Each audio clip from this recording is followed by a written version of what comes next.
Hello, everybody. I'm Madame Sensei. I teach Spanish, French, and Japanese out here in the beautiful Pacific Northwest to high schoolers.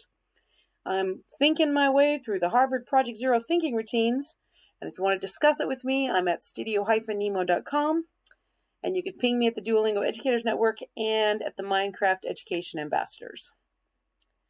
So today, and again, they're all located right here, pz.harvard.edu/thinking-routines. Today we are digging deeper into ideas with what can be.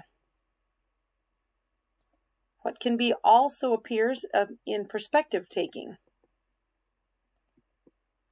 This is a routine for considering how complexities unfold. And what this means for us when we're teaching grammar explicitly, pop-up grammar, grammar translation method, audio-lingual method, looking at transformation drills, community language learning, you're dissecting a script your class wrote, or you're working straight out of your textbook. Students are going to need to know some kind of past tense, and they need to be able to speak in the future tense.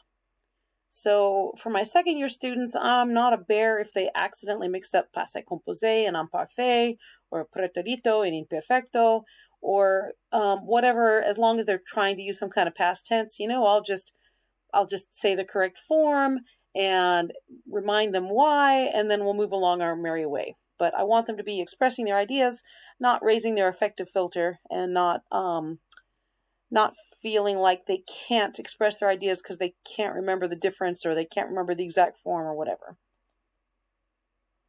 When teaching literature, culture, history, art, music, food recipe you're looking at. So I like to look at industries with this one, particularly one thing I look at is the video game industry. So first of all, I show the students a bunch of Hanafuda cards. This is a playing card game for New Year's in Japan. And then I'll show them pictures of really, really old ones. And then eventually I'll reveal that this is how Nintendo started. And then we're going to look at a timeline for the company. And then I have the students predict into the future, knowing that Nintendo started as a card game company and then is now making video games. And, we look at the evolution of the video games and everything. And then how do you think they're going to be in the future? The students, of course, don't have quite enough vocabulary to talk about virtual reality. So we do a lot of code switching where I let them put the English words in the sentence as long as it's Japanese grammar. But, that's where the conversation goes, and that's pretty good. We also talk about the animation industry a lot because I was very involved in that when I was a professional translator. So I pull out my cells. I would take my Saturday mornings and I'd go down the Shinjuku and just walk around the streets, and there were companies selling their cells for dirt cheap. It was really cool. And so I feel like I own a piece of the episodes. And a lot of my students are taking computer animation classes in school. And so they're really interested to see how the industry's changed. And they're really interested to, I take out the cells and I show them that they're, you flip them over and you show that they're basically painted backwards. Like the eyes go first and then, then the face paint goes down. And then, so it's a different way of thinking about art.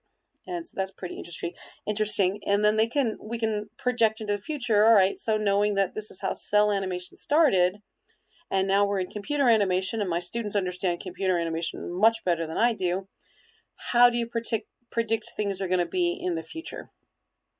And then, of course, another industry we look at is the dubbing and subtitling industry. And I pass around giant magnetic tapes that contain episodes of TV shows that I worked on. And students they can't really talk about analog versus digital, but they're very interested in it, and so we can kind of we can really work with that stuff. That's just kind of cool. In our next episode, we are going to discuss who am I. So hope to see you there.